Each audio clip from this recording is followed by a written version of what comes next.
Okay, so welcome.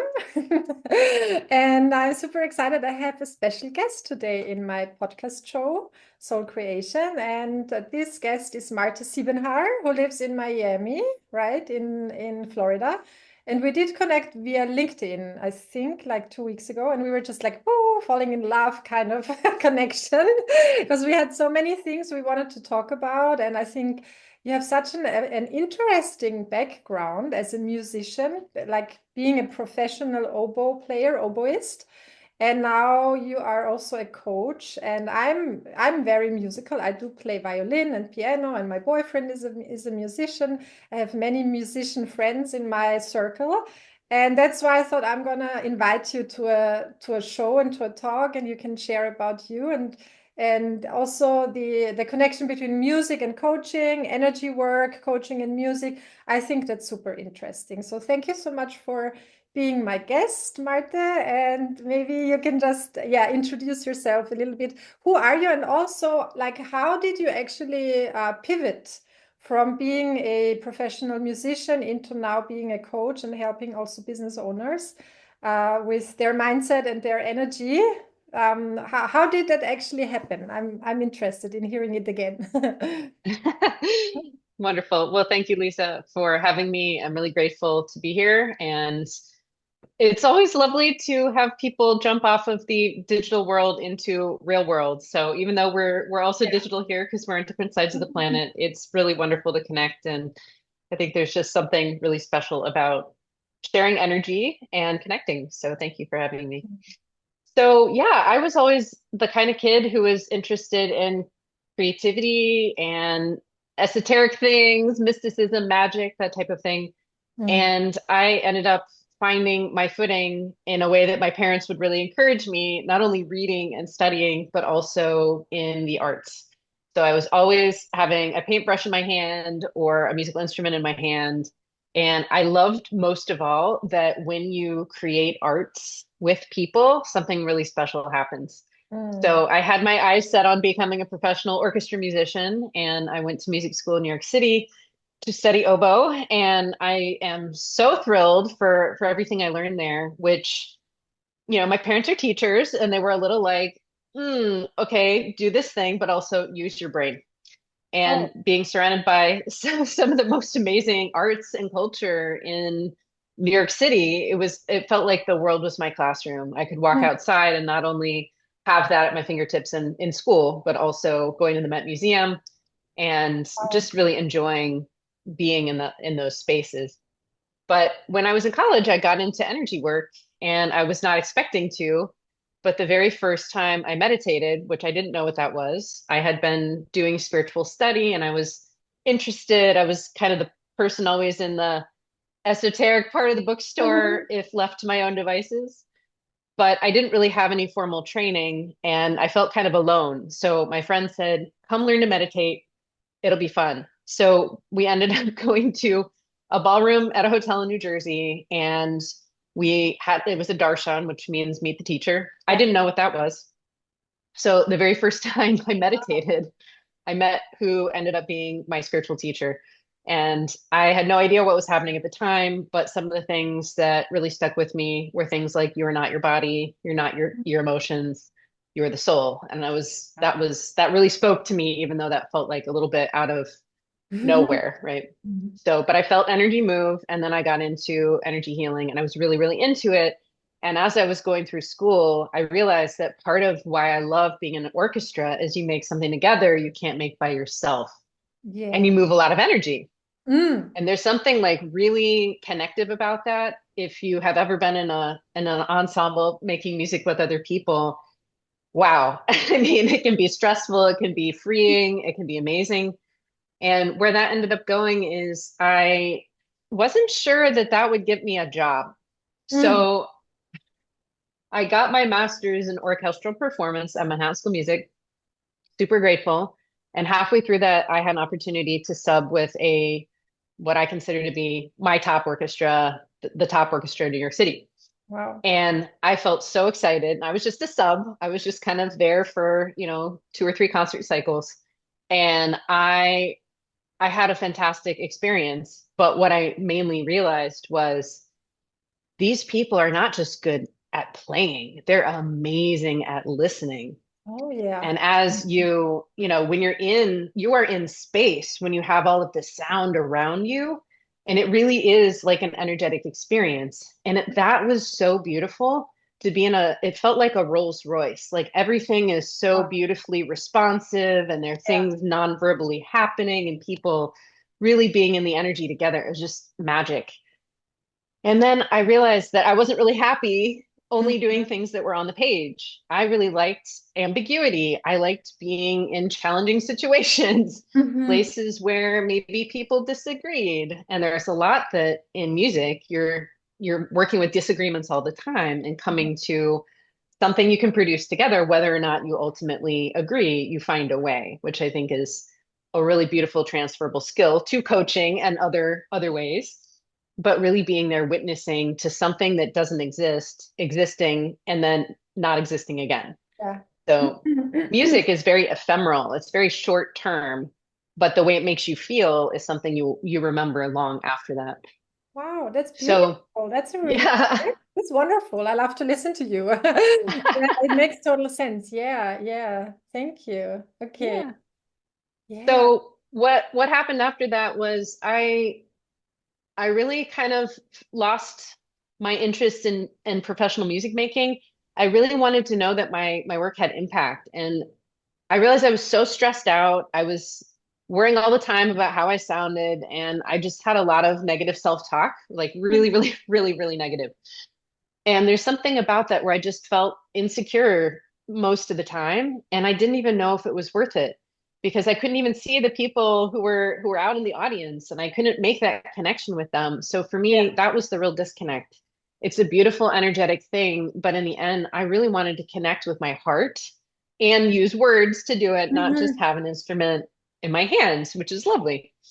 But yeah, I sought to really deeply connect. So I took a professional turn to Mhm. arts education, and I met so many wonderful, amazing people there. And I did professional consulting and Ah, training people on yeah. how to run healthy arts businesses for many years. And then I was invited at one point to do a thing called coaching, and I said, I don't know what does this mean? Like, Mhm. growing up, I had done ice skating. I had an ice skating coach. I kind of knew what that was in the sports sense, but they're like, yeah, we want you to work with young leaders and help them learn how to run a healthy business. I was like, oh, I know how to do this. But it had never occurred to me to do that one-on-one. And in my own leadership journey, I feel like I always wanted one, but I didn't know it was a thing until I was asked. So I feel like I missed out in some ways there, but I'm really grateful that this concept dropped into my lap, and it's really been transformational during the pandemic. Oh, yeah. So many people in the arts were feeling disconnected Mhm. and lost and creatively interested in doing something, but kind of paralyzed. So I started really doing a lot of coaching then and just holding space for people and love for Yeah. all of their possibilities, all of the pain, all of the challenges. It's really a sacred thing. So I started to look at coaching as spiritual. And then eventually I came to realize that I could pair energy work and coaching, and Mhm. maybe other things could be possible from there. So in 2023, I changed my name to the Business Healer, and my business, which started in 2019, became very much about supporting people, including using energy as a tool for success. And many of Mhm. us feel things. We know when we walk in a room if somebody's been talking about us. And we also know if we feel really good when we think about a person, there's some sort of energetic thing Oh, yeah. happening.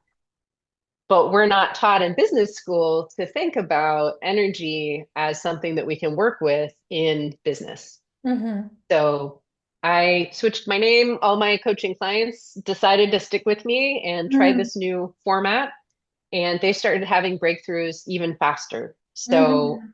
I'm really grateful, and I have Aquarius rising. We talked about this, so Yeah, yeah. you know, Me too. adding energy. Oh, yeah, right, exactly. Yeah, yeah, yeah. So it's a little unconventional to think about Yeah. pairing these things, but it started to be the thing, and people are like, "Oh yeah, this is what you've been doing anyway." But now Anyhow, I yeah. really Yeah, you name now it. you're moving your hands and doing things, and I can see it. Yeah. So, and I just love this, and I feel like there is so much improvisation and coaching, like music.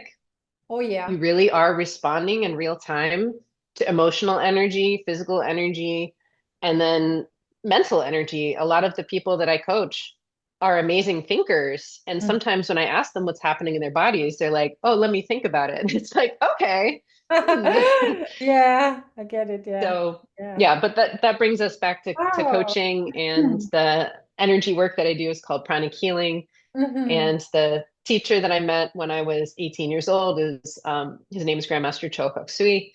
Oh I'm yeah, really no, grateful. yeah. Chopak, yeah. Yeah, I'm really grateful. His teachings have changed my life, and Yeah. through this platform, it's helped a lot of other people It's too. flowing So through you now. Yeah, that's the thing with the teachers. I was curious who he, so that's your main spiritual teacher, right? yes. It's, yeah, I know pranic healing. I like it a lot. Yeah, yeah, that's wonderful. And it's fascinating how, as a sensitive, as a high empath, high sensitive person, like how we can sense energy more specifically and more like really also being able to name it and just, put a finger on it. And like, I told you my story and my audience, of course, knows it that I'm an intuitive.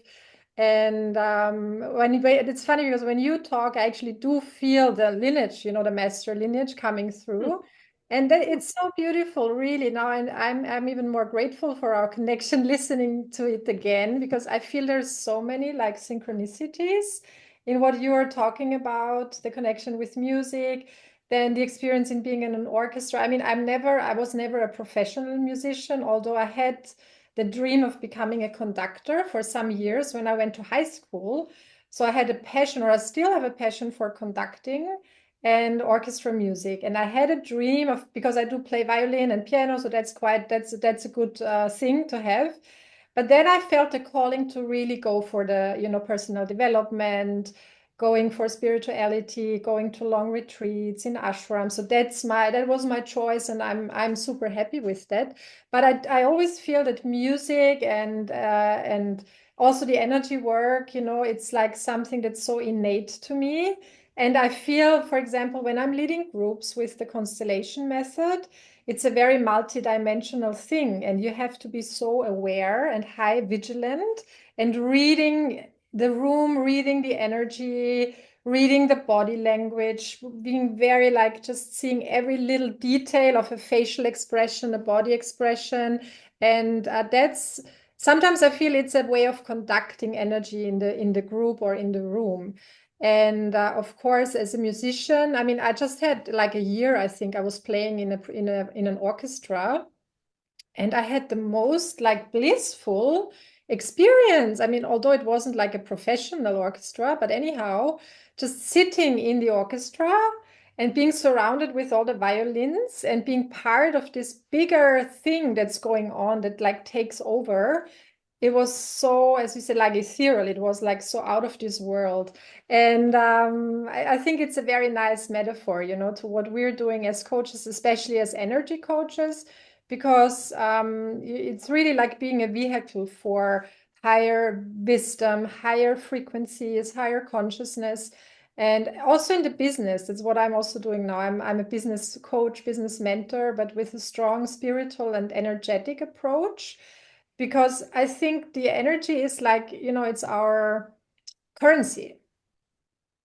We like this is our, especially as a service provider, as a coach or healer, our own energy, our mindset is our currency. So if my energy isn't aligned, if I'm not, I can't work basically. So so first of all, I have to be really, really careful with my own energy to be able to serve others.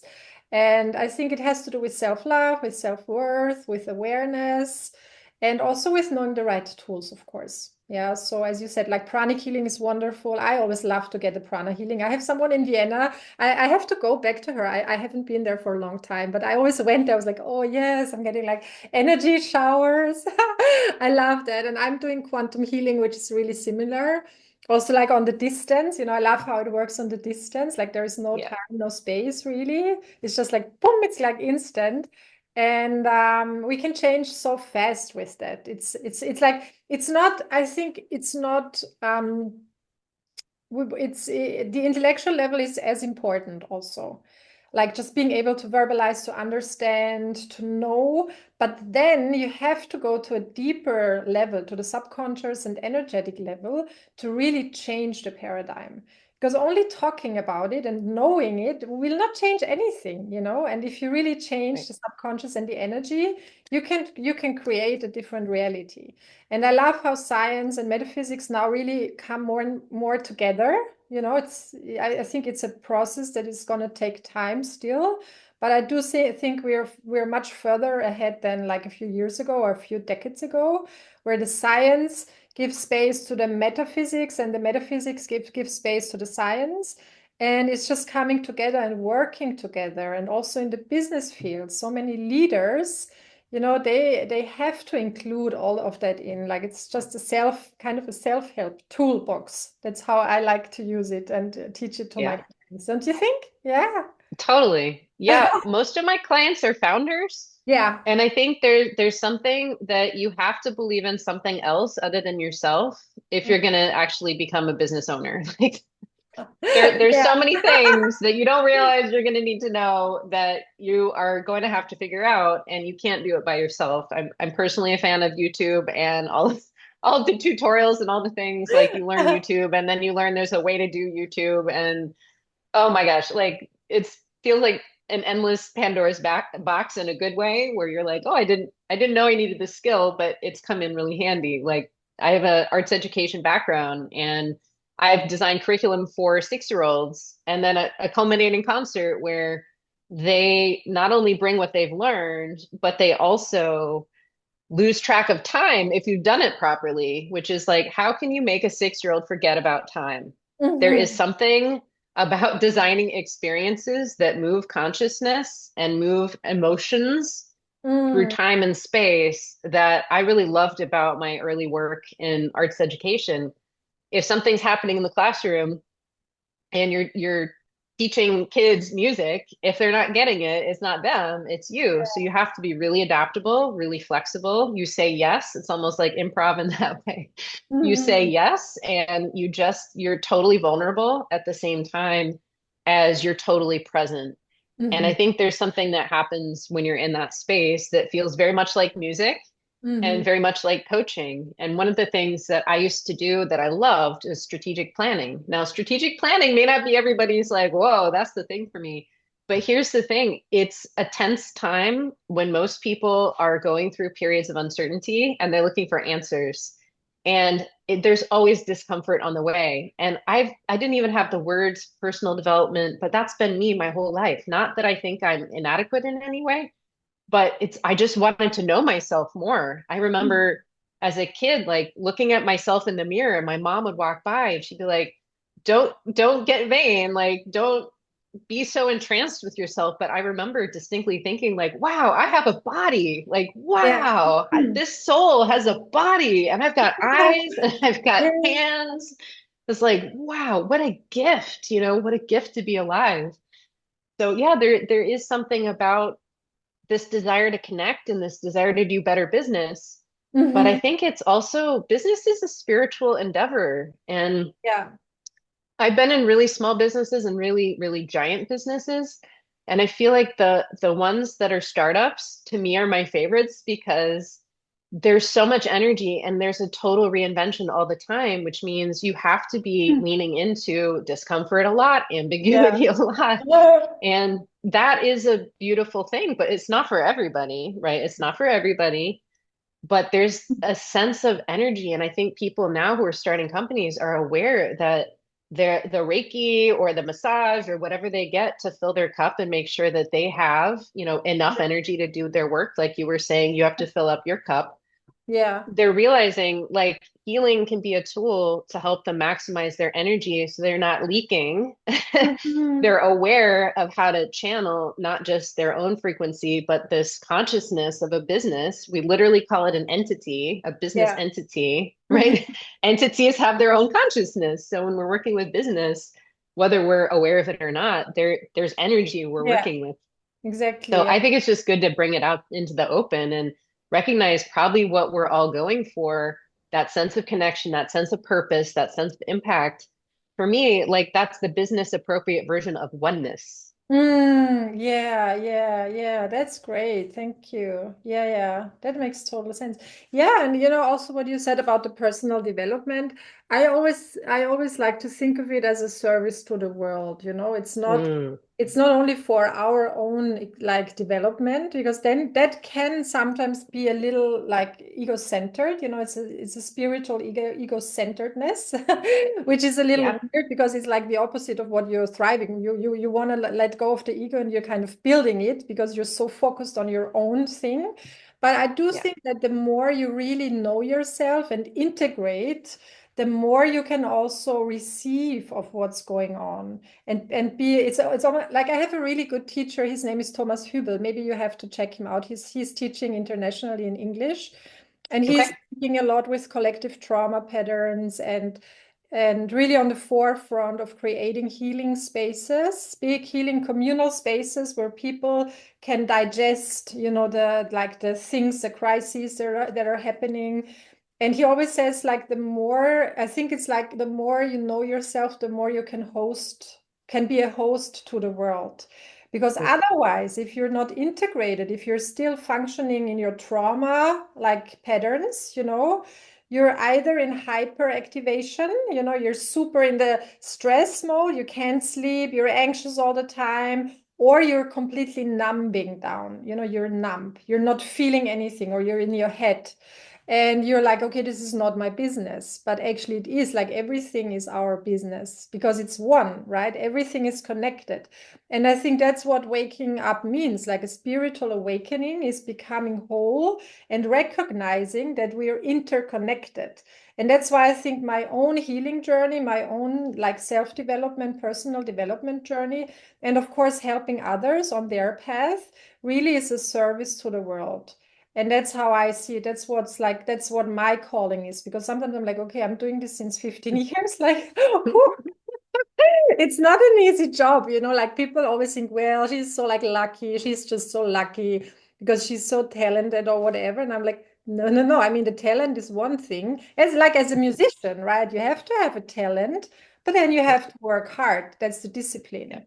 And that's what sometimes is missing for a lot of startups, they just yeah, want to learn, they just want to have the gifts, the success is the gift, but you have to also like really put your whole self in it and then put your whole self, how you say, like in the table or on the table, right? on the table. On the Yeah, table, yeah, and I think like the calling, right? The purpose, really feeling the calling first, also in a bigger organization, knowing like what's the deeper purpose and just being clear with that and expressing it and then integrating it to all the levels of the organization. When you look at an organization and when you look at an individual, you have the internal organization, you have your various parts, and if you have an inner conflict, you're going to lose energy.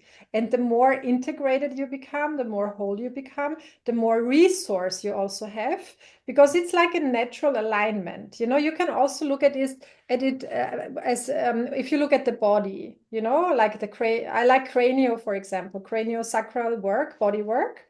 yeah, So if you're like if it's aligned, the energy flows through the body and you're just rejuvenated. It's like a natural rejuvenation that's happening all the time when right, you're plugged into the source, right? right, And it's a natural self-healing process.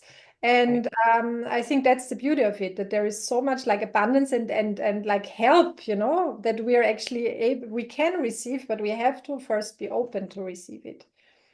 That Yeah. is so wise and so aligned with everything that I've been talking about with my clients recently. We've been really talking about how self-sacrifice And Mm. this idea that you have to shrink yourself or please others and then you'll be successful, we're Yeah. really starting to peel that apart and challenge that, Mm. because that is not wholeness, right? That is, there's something in me that is missing. So I have to look to the outside for validation or safety or certainty. And what we're really training, and 100% of the people who do my group programs say that they have a greater sense of self-trust after the program, which Yeah. is great because when we trust ourselves, we are whole. Hmm. Because you trust yourself, you trust the universe, it's all in alignment. But that, for many of us, is counterintuitive to the way we were taught it works, right? Especially in business, where you hustle, you grind, and that's it. But we're really talking in my advanced prosperity group right now about how hustle and grind is a pattern of trauma that we need to Mm. overwrite, because it's completely devoid of yin energy. The female energy, it doesn't mean like, gendered. It just is like the stuff that you need when you're present. That is what happens when you are in trusting. That is Hmm. surrender. Like Yeah. all of these are Exactly. business tools, Yeah. but we other them by making them less than logic. But logic will get you into a lot of places you don't want to be. Hmm. So there is a place where we're trying to rewrite the operating system to trusting other kinds of intuition, other kinds of information. And some of the most successful business people out there talk about intuition, but when it starts to get too woo, they dial it back and Yeah. just talk about, more universal things. So I think we should normalize talking about energy, yang energy, very stable, very unmoving, very masculine, right? Mm. Yin energy is a little more like, I'm going to go with this and see where it takes me, which sends most of us in the business world into fear because we don't want to take uncalculated risks. But what you're saying is when we are whole and we can be a channel for what wants to come and express through us and our businesses, we take ourselves and the blocks out of the way Yeah, and we exactly. really start to allow the power that we have individually and the collective. And one last thing I'm going to say is Mm. for many years, I felt really insecure and I was told I was arrogant. And there are some, times I look back and I realize I was really the unhealed version of myself Yeah. that you know, took an attitude that was, not what my soul intended, but it helped me learn lessons about presence and softness and surrender and Mm. being in compassion. I couldn't be compassionate if I'd never experienced lack of compassion. And a lot of times that was the mirror being like, oh, that was me. I created that, right? And I'm grateful for all of the lessons. But one thing my teacher said, my spiritual teacher, is there's a difference between selfishness and healthy self-interest. Mm. And healthy Yeah. self-interest, people who are truly interested in themselves and their own growth, and like they self-study not to criticize themselves or, beat Yeah. themselves up, but to really say like, oh, okay, you're a soul, you're making choices. How did that choice work out? And if you can be honest with yourself and you are the person having this dialogue with yourself, it's one of the best training programs you can Yeah. possibly have is like the 5-minute self-review. Because when you are full of self, you actually are less selfish. You are Mhm. more able to be whole. You're more able to bring your gifts to the universe because there's no less than there.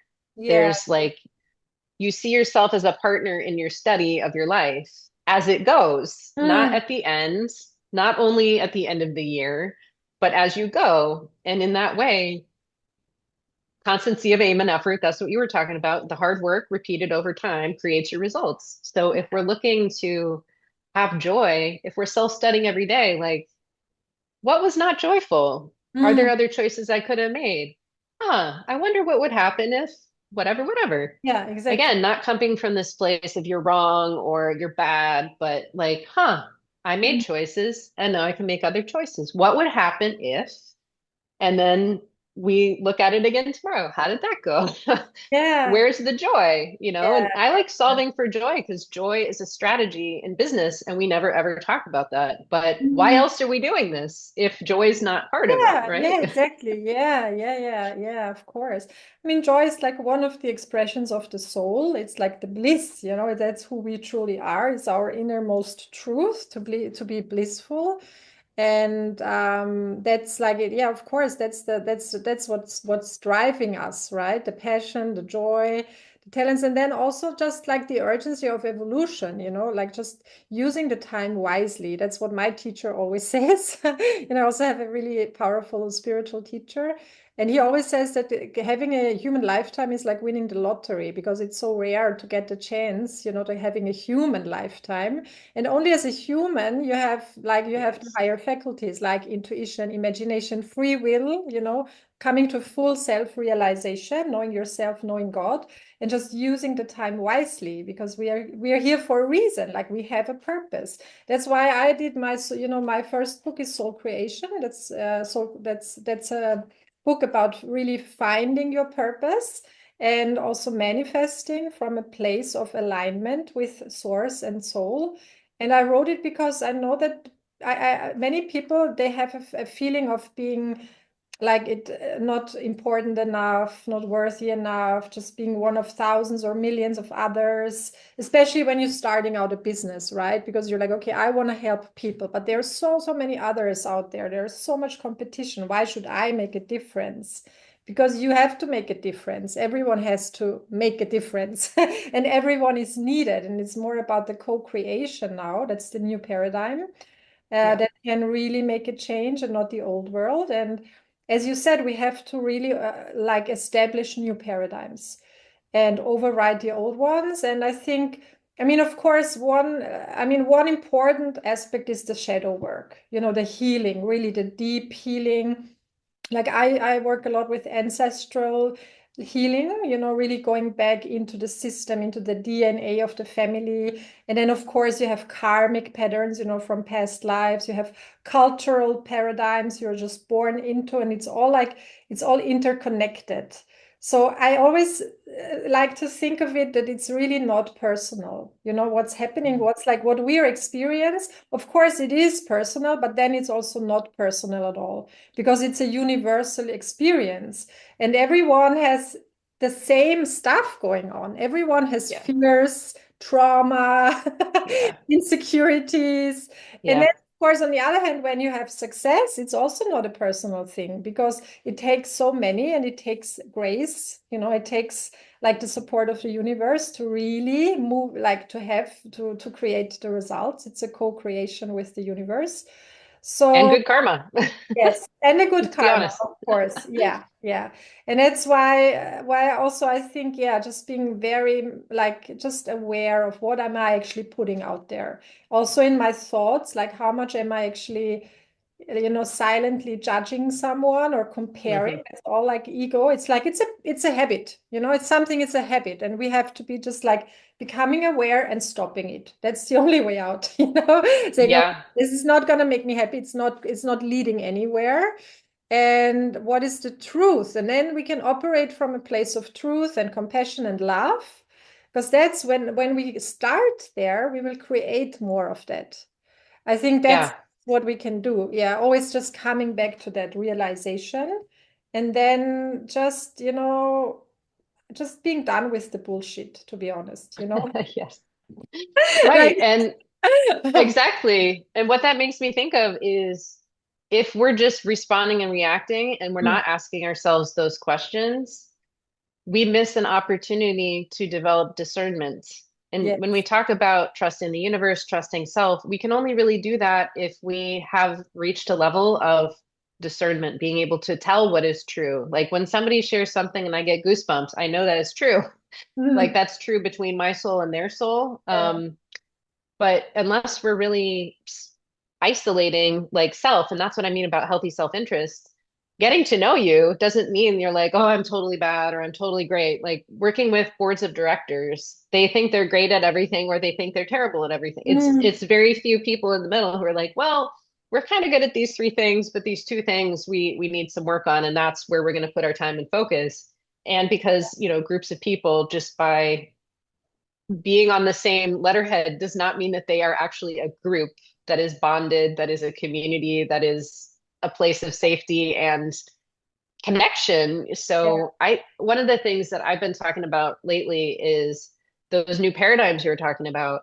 Like for me, because of karma, we need to really question our business practices and look at if they are creating harm. Yeah. Because greed and oppression do not generate positive karma. And Yeah. one of the things that I'm starting to do with my business owners is really teach them how to generate positive karma Mm. through operationalized generosity. Wow, The that's opposite of let's make you overwork, let's make you, feel like you owe everything to the company and you don't have energy for yourself. Like we have to stop squeezing people hmm because when we do that, everybody's made of energy. So if we try to squeeze everything and more out of our people, they burn out, they get hmm hostile, Yes. they feel traumatized, they don't want to be there anymore, they create problems, they all of the culture issues in that I see in business are everybody's collective unhealed parts Yeah. showing up at work, bumping into one another. And then when we get triggered by coworkers, we get triggered by bosses, or we get triggered by direct reports, it's kind of hmm like, well, what are we doing? And what inside us learn to Yeah. operate that way? Yeah. So I think we need to really start looking at generosity as a business practice, hmm generosity toward the people who work there, generosity toward our communities, not just because it looks good on paper or we're legally obligated to do it, but this is the idea of giving back. And there are many ways that you can give back in addition to money. And I know I practice generosity operationalized in my business and Yeah. also my personal life. And since I started doing that regularly, this is a principle of prosperity. It If you is. want Yeah, people to be exactly. generous, Yes. you got to be generous. So I practice what I preach.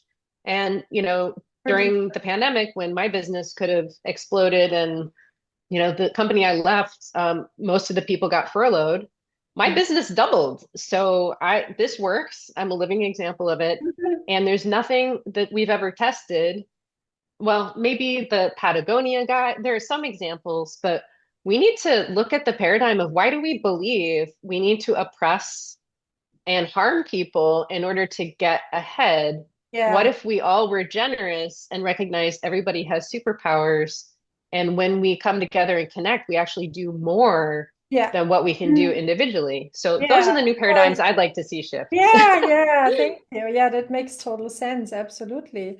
Yeah, also, like, of course, that's the law, it's the law of abundance. There is this beautiful book that I think it's called The Science of Getting Rich. And it's like the principles of how to get rich. And one of them is just leave every person you meet with a sense of service, just really serve people and just do it wholeheartedly without expecting anything back. And over delivery, I think that's super important for business, because also I like to do it because it makes me feel good. I feel great Yeah.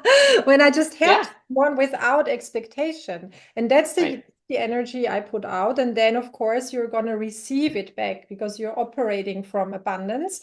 It's almost like an affirmation you're putting out into the universe. This is like, this is Yeah. who I am. I'm so abundant that I can give it generously.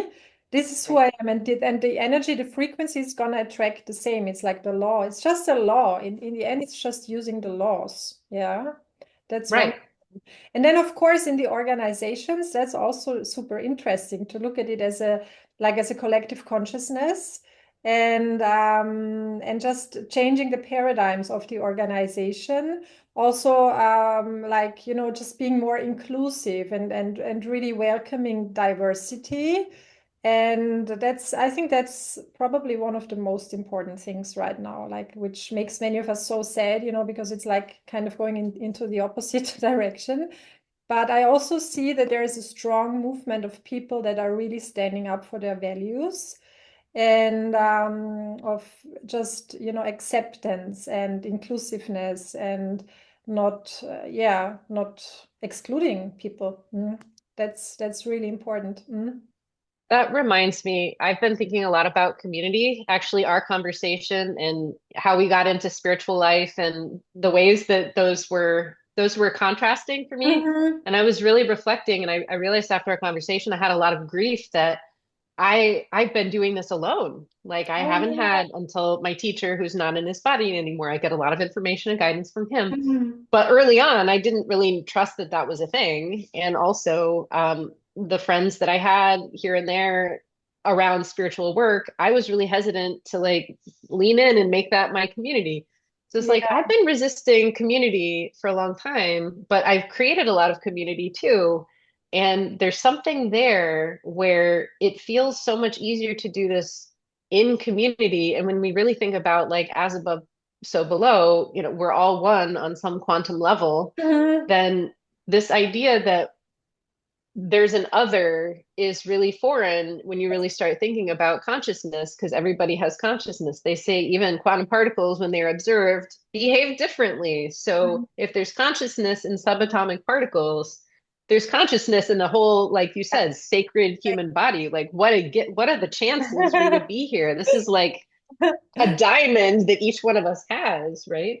Yeah. So being in community is really something I've been thinking about, because when we are truly in community, if we use, almost like some of my clients use organizing models, which in the United States is like you start with your community and you build from there. Yeah. I realized that like most of the organizations and companies I've worked with, except for the small ones, the founder driven ones, have looked to the institutional model. And I Hmm. realized that some of them, especially in the arts, struggle with building real audiences. They struggle with building human connection. And I realized it's because institutions don't know how to operationalize connection. They Hmm. operationalize the art form that they do, or the nonprofit mission that they have, and that's great. But if we're really going to create sustainability at a time when institutions, like people don't want to belong to institutions, they want human connection. I Yeah. was asking a client about social media and like who are the people she likes. She's like, I just want a face talking to me. I want a face talking to me, unscripted, telling me something true. And I think about like where businesses sometimes get it wrong, it's that they operate too much out of institutional values, which Hmm. aren't necessarily friendly to the people inside or even their clients and customers sometimes. Yeah. So I realized I've been trying to go about my own humanity as part of an institution, and I didn't feel like I felt alone, right? I felt alone. And I'm surrounded by these amazing community members. Miami is really the first place I felt like I had community. Yeah. And as we look to these new paradigms, it's like, what if we made human connection like the primary thing in our business model? What if Yeah. human connection is actually the most special thing? And if we're yelling so loud about our own point of view that we can't listen and truly connect and Hmm. be in our wholeness, Yeah. how are we actually going to serve the people we say we want to serve? So thank you for awakening a lot of these Yeah. thoughts that Yeah, have thank sparked you. this. Yeah. So how long have you been living in Miami? Like for a few years or? 12 Oh, years. okay, that's a long time. Yeah. I actually want to come to Miami this year, so we definitely have to meet when I'm coming. Come, I might have please. something to do there. Yeah, I have something. Amazing. Yeah.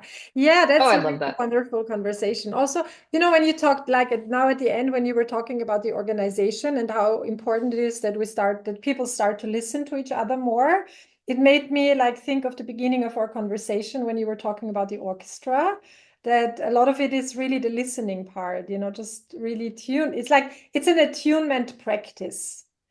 That's really what it is. That's what we do as healers or coaches or group leaders. It's really an attunement practice to just be connected with yourself first. I think that's the most important step, to feel yourself and ground yourself, and then to open up and just feel. what's going on in the room and not like shut down. And that's probably Mm. the same thing when you're playing in the orchestra. You have to listen to your own like sound, but then also you have to feel everyone, it's like a whole thing. And I think when it's synchronized, it's like a synchronization process. That's where something else is taking over. That's like the miracle energy, where like all of a sudden there is like grace and something we can't name and we can't explain. And we're just having like, we just feel aligned and we feel like the energy flowing through. And that's the rejuvenation part. And that's the power, like the empowerment we feel. And maybe like, because we have to come to an end, I know we could talk for like a lot, like many more hours, but like, I think a really important question is like, what is a practical, like some practical advices to raising your energy and maintaining your energy? I think like having routines or mini routines and just also checking in with yourself because we're also different, right? Some people are very like, grounded kapha person. We are more like a vata, I'm like poo. Just so I have to actively ground myself. Otherwise, I'm not. I'm just like Yeah. somewhere. So just knowing your Yeah. own system, that's important. But what are some tips you can give the audience to raise the energy or to maintain a healthy energy? Yeah. Great question. And I love it so much. I love it so much. So I think for me, this is what I do. I get up, I leave my body, I do meditation, and then I ground, I go do exercise. So for me, I like to recommend both of those things, but I've been taking a lot of fitness classes and not necessarily going outside. And so I took a really long walk on Saturday after my prosperity retreat that I was leading. And I just walked for about an hour and a half. And I realized I had so many new ideas. I felt so rejuvenated. I felt so refreshed. So we get energy from the atmosphere. There's air prana. Prana just means Mm. energy, chi, ki, sun prana, earth prana, and air Yeah. prana. Oh yeah. And so take your shoes off, put Mm. them in the dirt, walk on the beach, go swimming in the ocean, take a walk outside, be in nature. And we have very different nature here in Florida than where I grew up. Mm. Very different nature. Things are a lot wilder here. But I realize like a lot of times when we feel burned out or stuck, we need to actually go get prana. We don't have enough energy.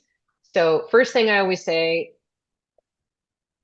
release your self-criticism, whatever. If you have a practice for just releasing being hard on yourself, please Mhm. practice that every day because that's even when you're on the self-development path, like you can also enjoy your life. And so you can give yourself 5 minutes and make your observations, see the choices you might make in the future, but then let it go Yeah. and replace that with something joyful. So for me, that's moving my body, that's eating great food, just nourish yourself. And I think as our world possibly maybe even gets a little more weird and chaotic, what do you have when the world outside you is beyond your control? You learn that you are within your control.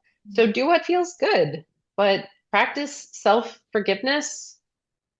Look at yourself, but also be gentle, be kind, show up for yourself. Mm. Nobody's going to show up for you if you don't show up for you. And yeah, get some prana in your body. That means breathe, that means move, that means get out in nature.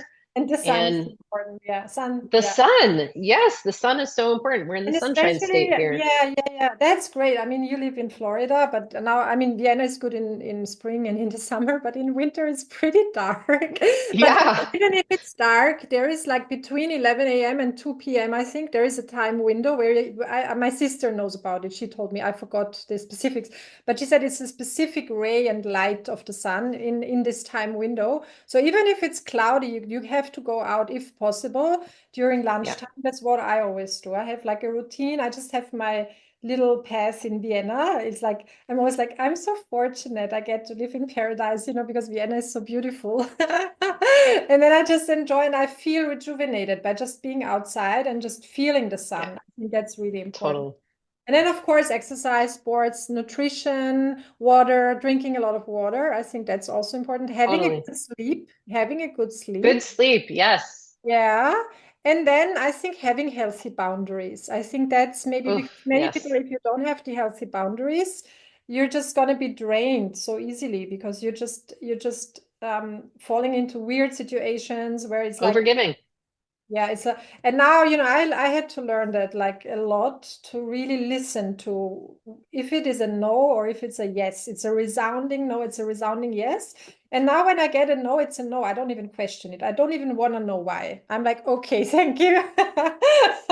Shortcut, yeah. Just Especially for compassionate, loving people. following the inner They're guidance. Yeah. Yeah, if you're an empath, you probably need bigger boundaries than you think. Yeah. So there's things happening in your body and in your mind that are probably likely not yours, especially if they're painful or obsessive. So yeah, stepping away from those. And also business owners, especially small business owners, we got to step away from work. It's actually not healthy. Oh, yeah. It's like over drinking. We Good things don't happen when you overdo it in any Mhm. way. That can be your health, that can be your relationships, your friendships, a whole lot of other things. So reach for community, reach for connection, human beings. We don't do Mhm. this alone, to your Mhm. point earlier. Yeah. So Yeah. Yeah. boundaries around work are good because sending that extra 16 minutes of emails doesn't actually make you more prosperous in my experience. So Mhm. Yeah. live Yeah. your life, enjoy it. Yeah, yeah, that's great. Yeah, yeah. And yeah, enjoy life. That's true. Don't over analyze or overthink it because, it's so short, like time is so short. And just being in a good, just having joy and being in a good mood and just, giving. I think that's also important. Really Yeah. giving wholeheartedly because this is gonna make you feel so happy. Yeah. And Mm. if you don't have enough energy, that's really hard. So Yeah, definitely. exactly. Yeah, yeah. Wow, thank you so much, Marte. It was such a Thank beautiful, you. beautiful talk. And I'm Loved it. I'm really looking forward to connecting more with you online or offline and when I come to Florida, hopefully. I want to go to Florida. I've never been to Florida. I've been to the US so much, like in so many different, like East Coast, West Coast, Midwest, Southwest. I want to go to Alaska. That's on my list because I have a Oh, and I want to go to Florida because I think it's nice. really nice. And I have a lot of connections in Florida. So I might come this year and then we definitely have to meet. Totally. I would love that so much. Yeah. Well, you're welcome anytime. Please do. Please come. Okay, Marte. So have a Cool. beautiful day. Thank you so much. And yeah, talk Thank soon. you.